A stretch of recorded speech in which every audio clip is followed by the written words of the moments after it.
Jude Romano, the Insurance Goat. Welcome to another episode of the Insurance Goat Show, where we give entrepreneurs a chance to tell their story. And guys, I've been waiting months for today's episode. I follow this guy. I'm fascinated by his art. He's phenomenal. And today with us, we have the essential Jason Nelson. Yo, thank you so much, my man. Appreciate you, man. Yeah, Thanks for having me on. It's easy to have a guy like you on, man. You bring so much energy into the building, into the room. Following you on the gram. Try to have you for my party, but you're so busy you were booked. But I'm going to have another party just to book you. Let's do it. You know, thank you so much, man. I'm truth be told, I'm super inspired by you. I've been following you. I've been following your story, and so excited for the audience to hear about you and to learn more about you. I appreciate you. Jason, my first and most important question to you right now is, when did you know that you wanted to become an artist? I had a feeling, growing up, I kind of did a very traditional background. I knew that in order to get a good job in life, you had to start by doing well in school and then getting into college and doing well in college, and then in college doing well enough to get an internship and then eventually turn that into a full-time job. I very much took that traditional track, but I always had a feeling that I was not necessarily set out to do that for the rest of my life. And it was probably when I was very young and I had a bar mitzvah myself, and at my own bar mitzvah, I played the saxophone. And I think I kind of knew there that as much as I can do something traditional, there's got to be something else that I could be doing in life. And I didn't know that it was going to be a career for me until years later. But I always knew deep down growing up that something about just the traditional world didn't seem right to me to do full-time for the rest of my life. Well, I love that you're sharing that, and I'll tell you why. Because that is what we call the true definition of an entrepreneur. So that's beautiful, man. So you were in your teens when you realized that you didn't want to fit the tradition. Yeah, I was in my teens, but as much as I didn't feel like I necessarily wanted to fit the tradition, I knew that that was the practical way to go about things, and everybody around me was also doing that. Sure. And also influencing me to do that as well. And quote unquote, being an entrepreneur wasn't cool when we were growing up, whereas the fad back then when I was growing up was everybody wanted to be like a rapper, and now it's entrepreneur or DJ is now the thing that everybody wants to do. But so I went away to college. I studied marketing through the Rutgers Business School, had the greatest 4 years of my life, had an awesome time, and people always ask me, because you studied marketing in the business school, is that what you use to market yourself, and did you learn skills at the business school that you apply now? And I always say yes and no, because while the business school, being in a great school like Rutgers, you can get a very traditional background and they teach you actual marketing principles. The way that I do what I do best is just from trial and error and just being myself, and from practice and from being exposed to nightlife and events, and you can't really get that by being in the classroom. So I'm very thankful that the reason I loved college so much was not necessarily what I learned in the classroom, but what I learned outside the classroom from making friends and just having a good time being in the real world. It's super powerful. Thank you for sharing that. Super powerful, and I can relate to a lot of what you're saying. I actually love what you're saying. By the way, do you carry that thing with you everywhere? Honestly, it's pretty much in my car at all times, and I'll just randomly be out to the bars with my friends, and after I'm done, I'll just pick it up. Yeah, I feel like I saw you in a bar and you were taking shots, and in between taking shots, you had your saxophone on. Is that right? Can't deny nor confirm. Jason, is this even work for you? No, it's not work for me because I love what I do, and one of the main reasons why is every event is different. No two events are the same. It could be in the same venue. I could be working with the same DJ, but there's going to be a different bride and groom if I'm doing a wedding, and there's going to be a different group of guests, of their family and friends, and I feed off their energy as much as I am energetic myself. Right. I'm nothing without the people actually on the dance floor. So I feed off them just as much as they feed off me. For sure. Actually, it's funny you mentioned feeding off their energy because, I even find when I'm at a party, like any party it might be, right? If the energy's weak and low in the room, then my energy's weak and low. But if the energy's high, my energy's high. So, absolutely, and that's why I was super excited for us to get together because I've noticed how much high level energy you have, and I myself have a lot of high energy. So I just know that if you put us two together, we're going to create a great show, and I'm so thankful for you. But for people who may not know, I mean, I know you actually are a musician, but really, Jason, what sets you aside from everyone out there, you're an entertainer first, and you actually play the piano as well, and you do a damn good job at the piano as you do with the sax. Which is more natural for you? I'd say that in terms of the instrument, piano is actually more natural to me than the saxophone. Yeah. I've been playing the piano for longer, and I had a lot of lessons growing up on actually the fundamentals of playing the piano, and that's actually the instrument I've spent more time just playing for fun in my free time. I've always grown up. I had a piano in my house. Shout out to my parents and grandparents for that. And now I have a keyboard that I have in my apartment, and I play that almost every single day.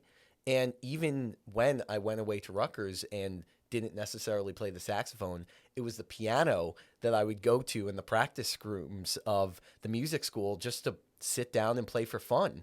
And for the saxophone, the reason it becomes so natural to me is feeding off others' energy, like I mentioned before. And Sure. I use the saxophone as a tool to be able to entertain because unlike the piano, it's portable. Right. It's right. attached to my neck here. Yeah.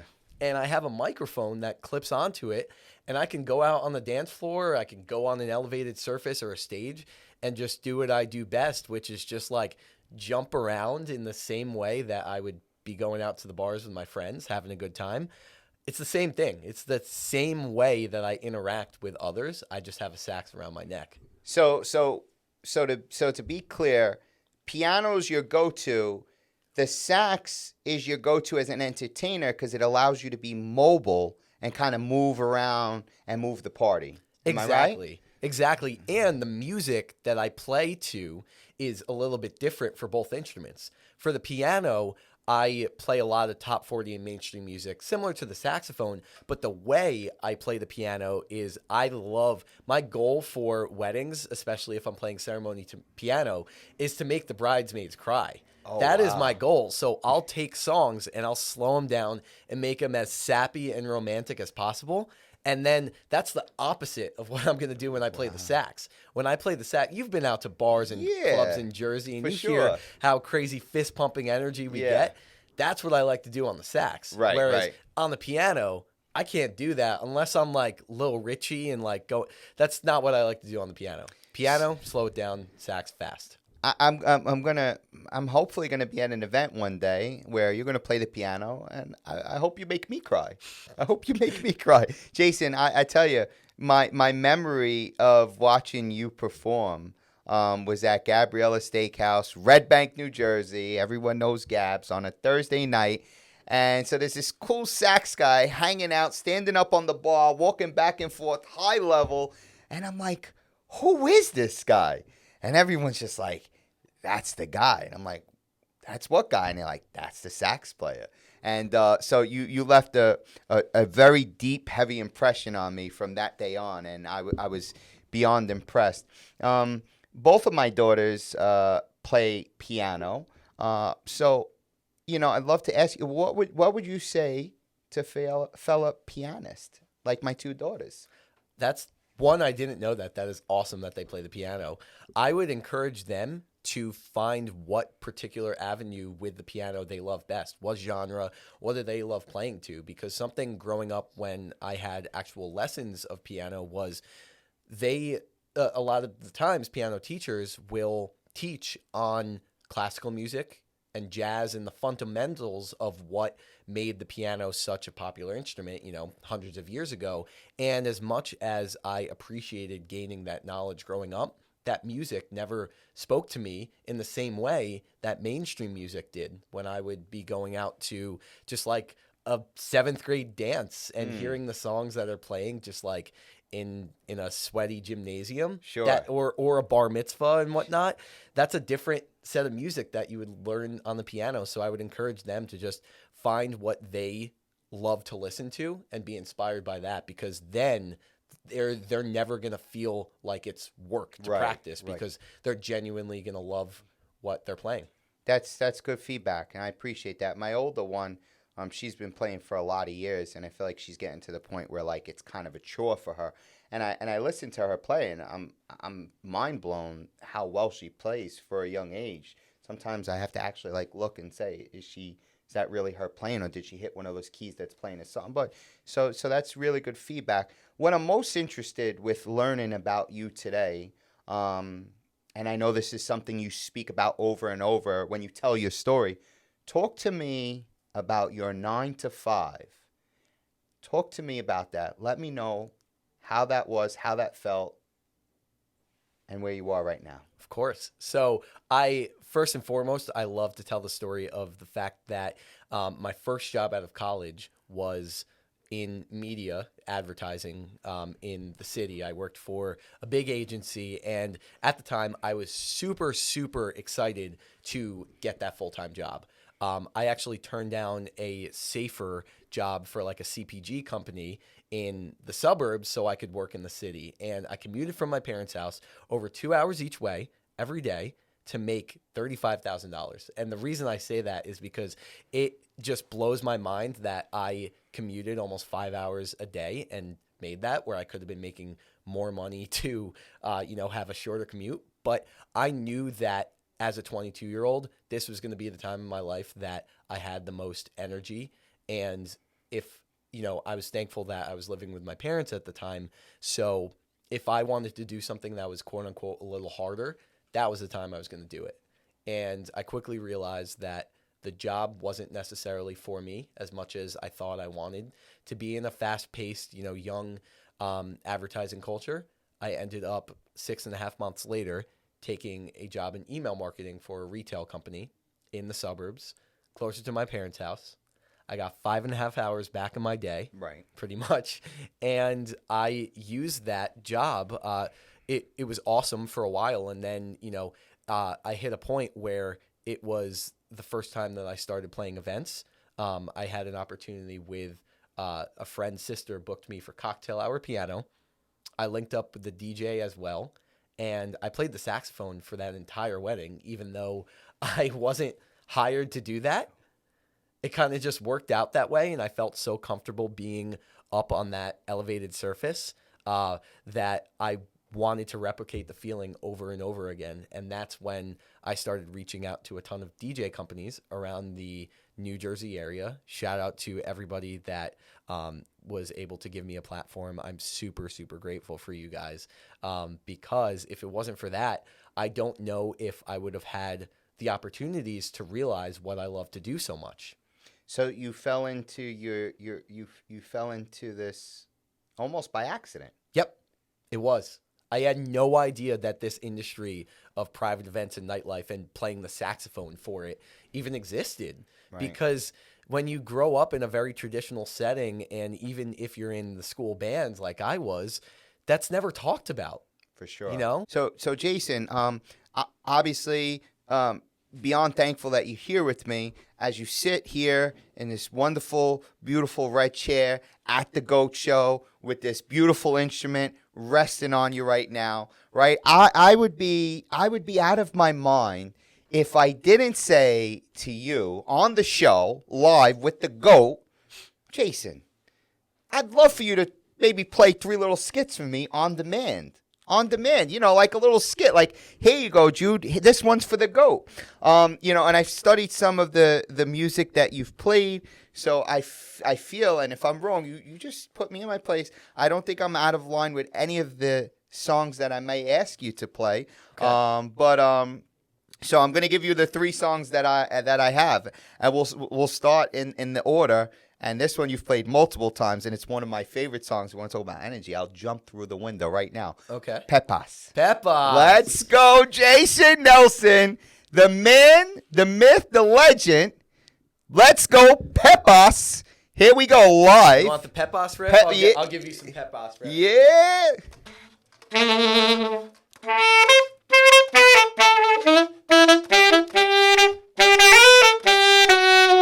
The best part about that riff, though, is not what I play. It's the fact that it's usually the highest peak of energy in the night. Yes. So Yes. I'm standing on the chair. The bride and groom Yes. are standing on the chairs at that moment, and that's what makes the energy so special. Yep. Every video I watch with that song is the one that pumps me up the most. Here's a really popular one.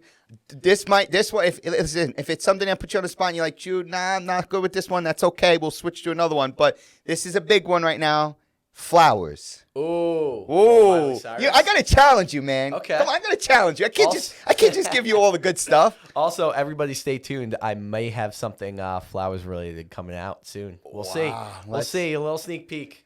Let's go.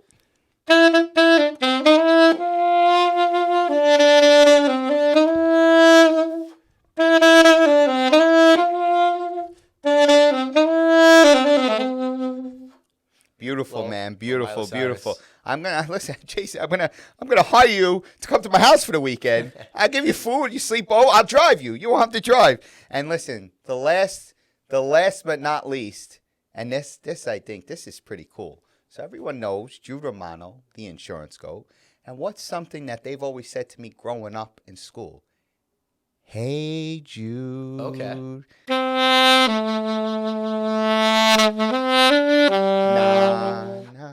Na na na na.